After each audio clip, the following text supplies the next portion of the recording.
Most welcome everyone. How are you? Are you fine, fit and healthy? चलो ठीक है, स्वस्थ हैं, मस्त हैं, ये सबसे बेहतर चीज है ना।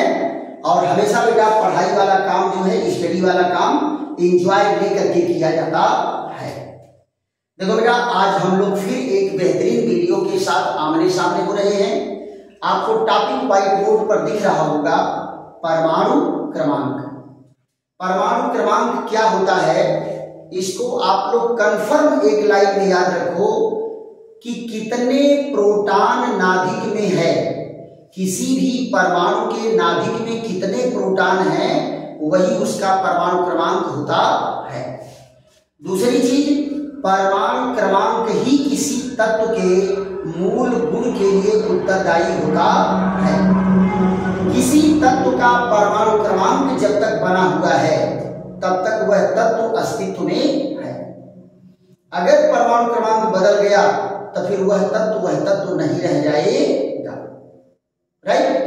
जैसे मान लो मैग्नीशियम का परमाणु क्रमांक कितना होता है? मैग्नीशियम का परमाणु क्रमांक 12 है।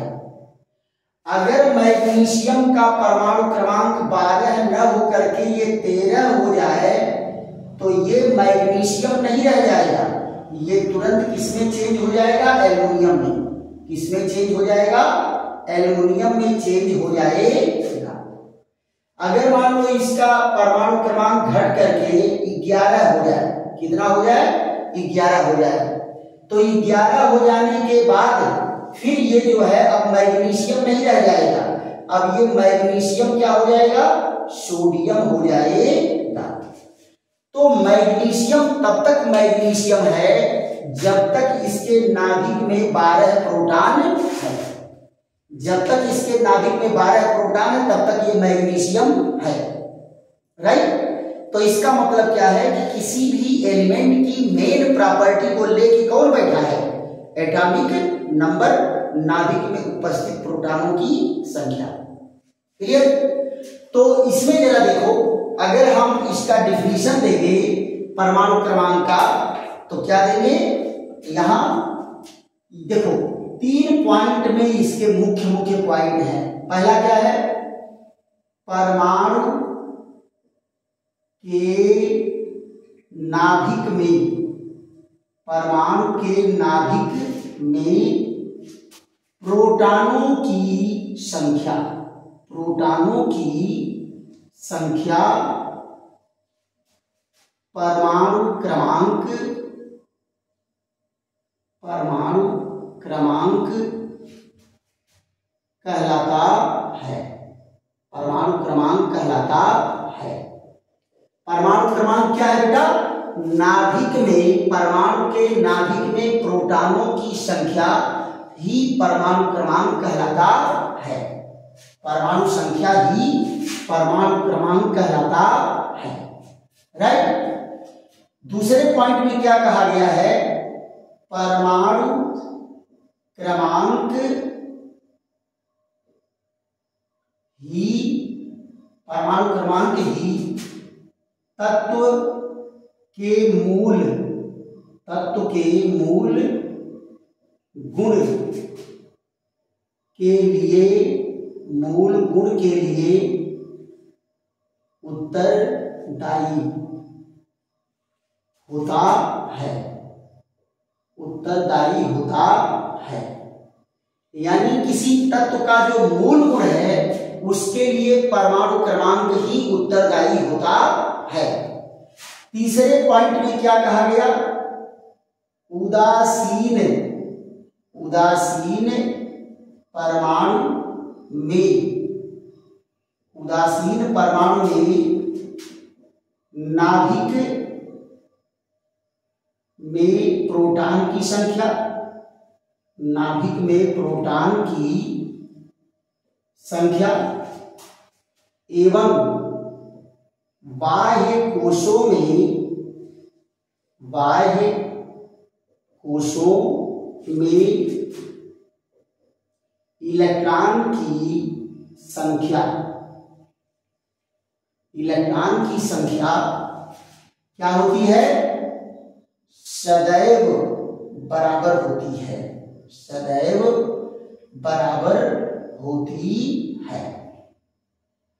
देखो बेटा क्या कहे कि अगर उदासीन परमाणु है तो नाभिक में प्रोटॉन की संख्या एवं बाह्य कोशों में इलेक्ट्रॉन की संख्या दोनों क्या होती है, बराबर होती है। ये दोनों क्या होंगे, इक्वल होते हैं। और चौथे पॉइंट में क्या कहा गया कि परमाणु क्रमांक को जेड से व्यक्त करते हैं, जेड से व्यक्त करते हैं। और तत्व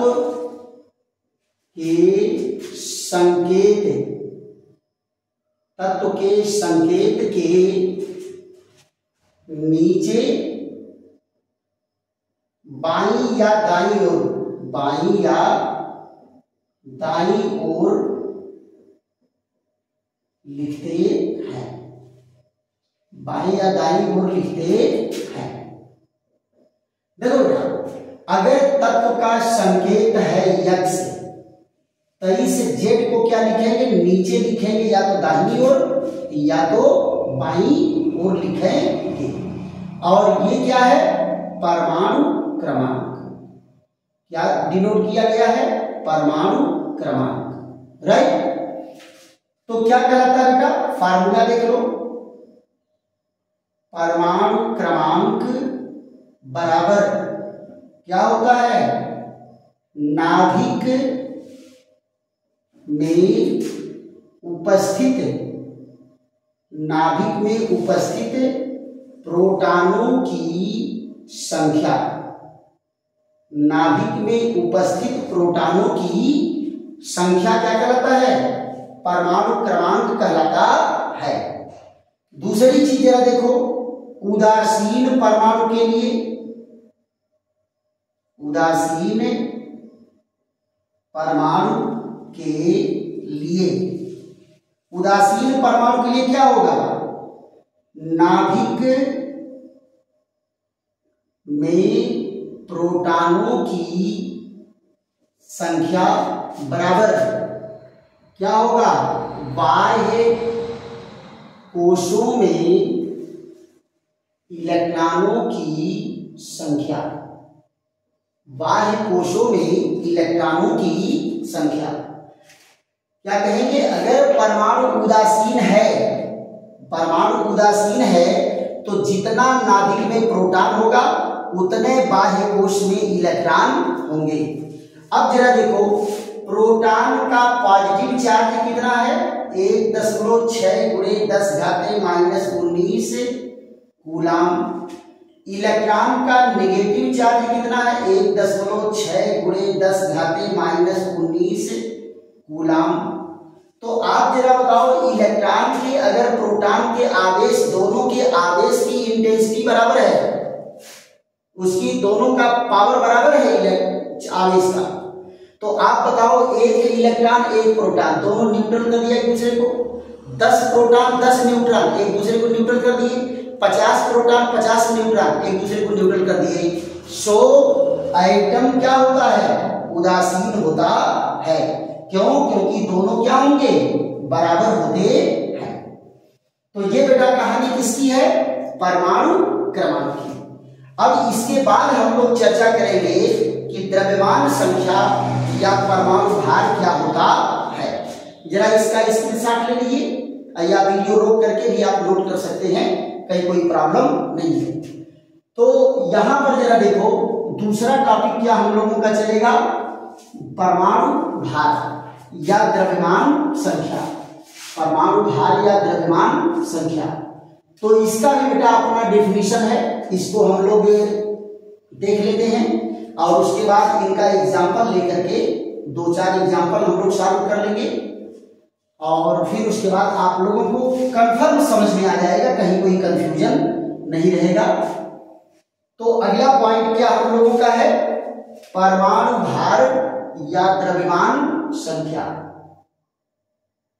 परमाणु भार या द्रव्यमान संख्या,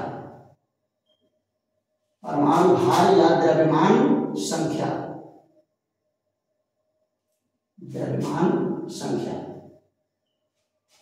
यहां देखिए एटॉमिक मास और मास नंबर, एटॉमिक मास या मास नंबर। ये देखिए इसमें क्या होता है, आप जरा ध्यान दो, आपको एटॉमिक मास यूनिट में प्रोटॉन और न्यूट्रॉन दोनों का द्रव्यमान मैं बताया था। प्रोटॉन का द्रव्यमान कितना था, 1.007276 AMU, और न्यूट्रॉन का द्रव्यमान कितना बताए थे, 1.008665 AMU। तो ये वाला तो बेटा बहुत कम है, ये तो इतना द्रव्यमान कम है, इसको हम नेग्लिजिबल मान सकते हैं। तो यूनिट मास किसको माना गया है, इसको, एक को यूनिट मास माना गया है और इसी के आधार पर द्रव्यमान संख्या मेजर की जाती है। तो द्रव्यमान संख्या क्या होता है बेटा, यहां देखिए नाभिक में उपस्थित, नाभिक में उपस्थित प्रोटॉनों एवं न्यूट्रॉनों की संख्याओं का योग, संख्याओं का योग द्रव्यमान संख्या या परमाणु भार, द्रव्यमान संख्या या परमाणु भार कहलाता है, परमाणु भार कहलाता है। यानी किसी परमाणु के नाभिक में कितने प्रोटॉन हैं, कितने न्यूट्रॉन हैं, उन दोनों को जोड़ लीजिए, वही द्रव्यमान संख्या है, वही परमाणु भार है। क्लियर। दूसरी चीज क्या है, दूसरी चीज ये है कि इसे कैपिटल ए से व्यक्त करते हैं, कैपिटल ए से व्यक्त करते हैं, है ना। और क्या करेंगे, तत्व के संकेत के ऊपर, तत्व के संकेत के ऊपर बाईं ओर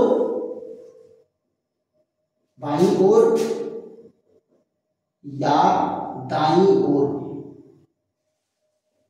बाईं ओर या दाईं ओर लिखते हैं, बाईं ओर या दाईं ओर लिखते हैं। जैसे मान लो ये तत्व का संकेत है यक्स, तो ये तो जेड तो हो गया परमाणु क्रमांक, और ये ए क्या है, परमाणु भार। तो ये है परमाणु क्रमांक, परमाणु क्रमांक, और ये क्या है, द्रव्यमान संख्या, द्रव्यमान संख्या है। अब यहां देखिए परमाणु भार, परमाणु भार या द्रव्यमान संख्या, द्रव्यमान संख्या बराबर क्या है, यहां देखो नाभिक में प्रोटॉन की संख्या घन नाभिक में न्यूट्रॉन की संख्या, इन दोनों को जोड़ लेंगे तो द्रव्यमान संख्या आ जाएगा। अगर कारण मान लो केवल आपको प्रोटॉन की संख्या मेजर करना है, कोई सवाल दिया जिसमें प्रोटॉन की संख्या मेजर करना है, तो क्या कहेंगे? द्रव्यमान संख्या ऋण न्यूट्रॉन की संख्या, न्यूट्रॉन की संख्या घटा देंगे, इसको इधर लाएंगे तो माइनस हो जाएगा। और अगर मान लो न्यूट्रॉन की संख्या निकालना है, न्यूट्रॉन की संख्या अगर मेजर करना है तो क्या करेंगे? द्रव्यमान संख्या ऋण प्रोटॉन की संख्या। तो प्रोटॉन को इधर उठा लाएंगे, ये इधर लाएंगे, माइनस हो जाएगा। इस तरह से हम पक्षांतर करके ये तीनों वैल्यू मेजर कर सकते हैं। अब जरा ध्यान दो, एग्जाम्पल लेकर के अगर हम देखेंगे तो इनको कैसे प्रेजेंट करेंगे? एग्जाम्पल लेकर के मान लो ये हीलियम है 2 और 4, ये क्या है? परमाणु क्रमांक, ये क्या है? परमाणु भार। यहां देखो सोडियम है 11 और 23, ये परमाणु क्रमांक, ये परमाणु भार है। यहां देखो ये पोटेशियम है 19 और 39, 19 और 39 है। यहां देखो ये आयरन है, परमाणु क्रमांक 26, परमाणु भार 56। यहां देखो ये रेडियम है, रेडियम कितना होता है? 86, अरे 88 और 226। यहां देखो रेडान है 86 और 222। तो देखो बेटा जितना ऊपर लिखा हुआ है ये सब क्या है? परमाणु भार है, द्रव्यमान संख्या है।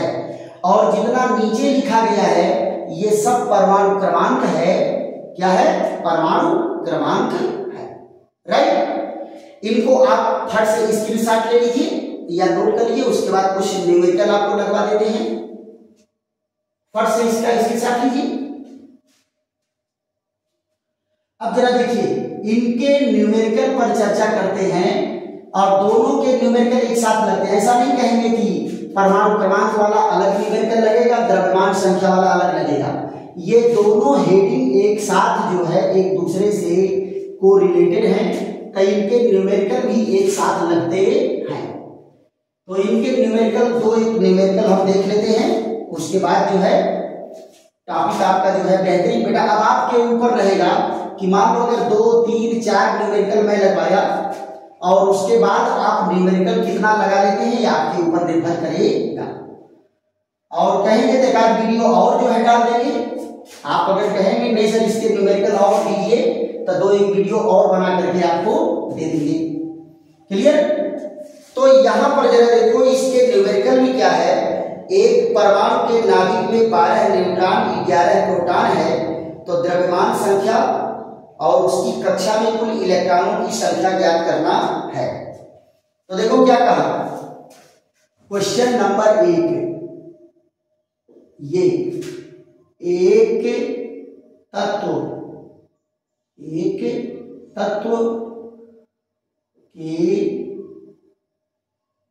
तत्व का परमाणु क्रमांक, तत्व का परमाणु क्रमांक या प्रोटॉनों की संख्या, प्रोटॉनों की संख्या 11 है, वह न्यूट्रॉन की संख्या, न्यूट्रॉन की संख्या 12 है। तो द्रव्यमान संख्या, द्रव्यमान संख्या वह इलेक्ट्रॉन की संख्या ज्ञात कीजिए, इलेक्ट्रॉन की संख्या ज्ञात कीजिए, संख्या ज्ञात कीजिए। देखो क्या कहा, एक तत्व का परमाणु क्रमांक या प्रोटॉनों की संख्या 11 है, न्यूट्रॉन की संख्या 12 है, तो द्रव्यमान संख्या ज्ञात करना है और इलेक्ट्रॉन की संख्या ज्ञात करना है। तो जरा देखो इसको क्या लगाएंगे, यहां क्या है, परमाणु भार या द्रव्यमान संख्या, परमाणु भार या द्रव्यमान संख्या बराबर क्या है, प्रोटॉनों की संख्या प्लस न्यूट्रॉन की संख्या, न्यूट्रॉन की संख्या। तो यहां देखिए प्रोटॉन की संख्या 11 है, न्यूट्रॉन की संख्या 12 है, तो द्रव्यमान संख्या कितना है, 23, द्रव्यमान संख्या 23। अब यहां देखिए इलेक्ट्रॉन की संख्या, इलेक्ट्रॉन की संख्या बराबर क्या होगा, प्रोटॉन की संख्या। तो ये प्रोटॉन की संख्या 11 है, तो इलेक्ट्रॉन की संख्या भी क्या होगा, 11 होगा। ऐसे ही बेटा सिंपल सवाल इसके आते हैं। अगला सवाल दिया है, एक तत्व का परमाणु क्रमांक 19 है, द्रव्यमान संख्या 39 है, नाभिक में न्यूट्रॉनों की संख्या क्या होगी। यहां देखिए क्वेश्चन नंबर 2, क्वेश्चन नंबर 2 क्या कहे हैं, एक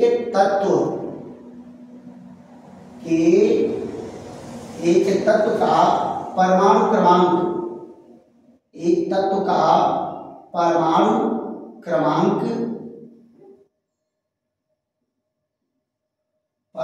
क्रमांक कितना है, 19 है, और द्रव्यमान संख्या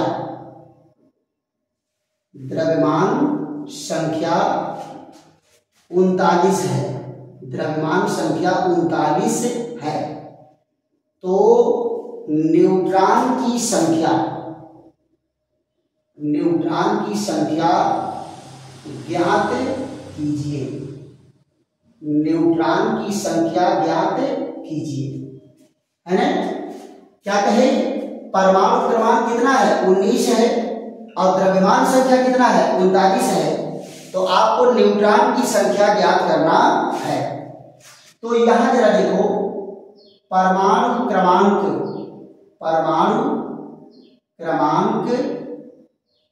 कितना है, 19 है, और द्रव्यमान संख्या क्या है, द्रव्यमान संख्या दिया है 39। तो परमाणु क्रमांक ही क्या है, प्रोटॉन की संख्या है, परमाणु क्रमांक क्या है, प्रोटॉन की संख्या है।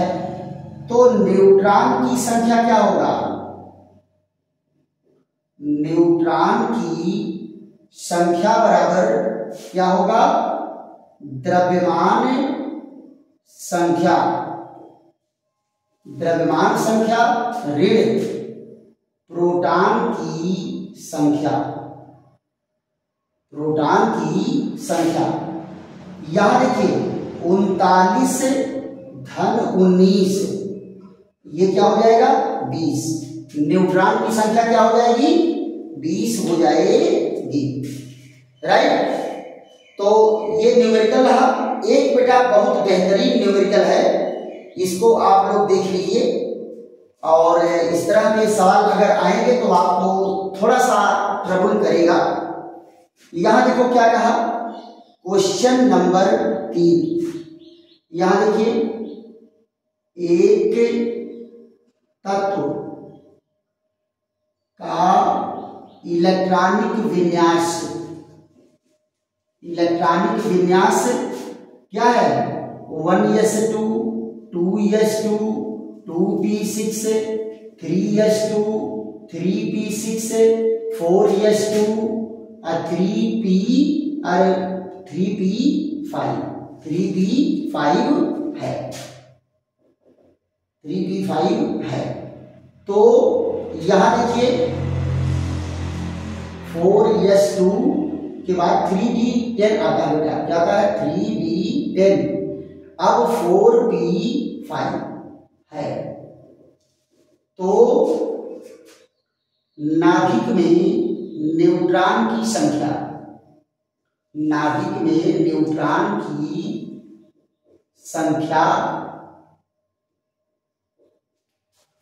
ज्ञात कीजिए, संख्या ज्ञात कीजिए, संख्या ज्ञात कीजिए। अब आप जरा देखो बेटा, सबसे पहले आप क्या निकालेंगे, इलेक्ट्रॉन की संख्या। तो ये जान लो जो ऊपर लिखी हुई गिनती है ना, ये सब इलेक्ट्रॉन है, ये आप बाउ इलेक्ट्रॉनिक विन्यास अगले चैप्टर में आपको पढ़ाएंगे।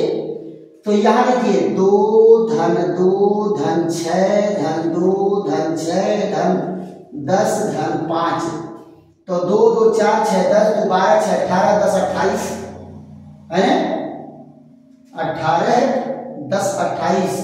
यहाँ बेटा बीच में 2 इलेक्ट्रॉन ये वाला है, 2 धन 10 धन 5, कितना होगा 35। इलेक्ट्रॉन की संख्या 35 अगर है तो प्रोटॉन भी कितने होंगे, 35 होगा। प्रोटॉन भी क्या होगा, 35 होगा। तो जरा देखो तो द्रव्यमान संख्या क्या होगा, द्रव्यमान संख्या आपको सवाल में ही दिया है। द्रव्यमान संख्या कितना है, 80। द्रव्यमान संख्या कितना दिया है, 80। यहां देखो ये क्या है, द्रव्यमान संख्या 80 है, द्रव्यमान संख्या 80 है। तो नाभिक में न्यूट्रॉन जरा बताओ क्या है, तो यहां क्या हो गया, न्यूट्रॉन बराबर क्या है, द्रव्यमान संख्या, द्रव्यमान संख्या, और यहां क्या होगा, प्रोटॉनों की संख्या। तो यहां देखिए द्रव्यमान संख्या और प्रोटॉन की संख्या, द्रव्यमान संख्या 80 और ये इतना, तो न्यूट्रॉन कितने होंगे, 45। न्यूट्रॉन कितने होंगे, 45। ऐसे ही बेटा सिंपल सिंपल सवाल आएंगे, बहुत कठिन सवाल आने वाला नहीं है। तो आज हमारी आपकी चर्चा क्या चली, आज हमारी आपकी चर्चा परमाणु क्रमांक, परमाणु भार व द्रव्यमान संख्या पर चर्चा चली है। इससे संबंधित कुछ सिंपल सिंपल न्यूमेरिकल भी हुए हैं। आशा है कि ये वीडियो आपको समझ में आया होगा, और अगर ये वीडियो बेटा खूब ढंग से समझ में आ रहा है तो खूब लाइक करिए, शेयर करिए, सब्सक्राइब करिए, दोस्तों मित्रों को भी बचाइए, मारिए धूम मच जाए, है ना, धूम मच जाए। और इसका देखो बेटा फिर आपको मैं एडवाइस दूंगा कि जो भी वीडियो आप देख रहे हैं एक बार 2 बार देखिए, उसके बाद नोट बनाइए, क्योंकि सॉलिड नोट अगर आपके पास रहेगा तो बेहतरीन तैयारी रहेगी और आप इंटरमीडिएट के पेपर में एवं 90 जाएंगे, केमिस्ट्री में एवं 90 जाएंगे। लेकिन क्या है कि धीरे धीरे रे मना सब कुछ धीरे धीरे होए, अब माली सी के 100 घना ऋतु आए फल होए, है ना। आप धीरे धीरे धीरे धीरे स्टडी में लगे रहिए, और कभी भी बेटा ये नहीं सोचना है कि परीक्षा आ जाए तो पढ़ब नहीं। अरे परीक्षा जब आ जाएगा तो बताओ, गांव में तो कहावत है कि पचई के दिने कोई घी पी करके पहलवान नहीं बना है, थोड़ा थोड़ा 2-2 चम्मच रोज घी खाओगे तो पहलवान बनोगे, है ना। आप नागपंचमी आ जाएगी, कुछ भी लड़ना रहेगा तो जाओगे 2 दिन पहले 1 लीटर घी पी करके पहलवान बन जाओगे, ऐसा नहीं होता। आप लगातार पढ़ते रहो, आप एक दिन विद्वान बनोगे। क्लियर। तो इसको जो है नोट बना करके धीरे धीरे रेगुलर पढ़ते रहने की जरूरत है, और जो पढ़ो ये प्रयास है कि वो भूलने न पाए। 2 बार 3 बार 4 बार उसको दोहराओ, 2-2 दिन 4-4 दिन की गैपिंग करके दोहराओगे, फिर वो कभी आपको भूलने वाला नहीं है। किसी भी टॉपिक को बेटा 4-5 बार दोहरा दो, फिर वो सुपर माइंड में चला जाएगा, कब वो नहीं वहां से निकलेगा, है ना। टेम्पोररी मेमोरी से परमानेंट मेमोरी में चला जाएगा। क्लियर। तो बेटा सब्सक्राइब कर लो, कारण क्या है कि सब्सक्राइब अगर किए रहोगे तो जैसे ही वीडियो मैं अपलोड करूंगा तुरंत वो आपके पास पहुंचेगा। चलिए फिर ऐसे ही बेहतरीन वीडियो के साथ फिर हमारी आपकी मुलाकात होगी। तब तक के लिए थैंक यू, धन्यवाद, विश्राम।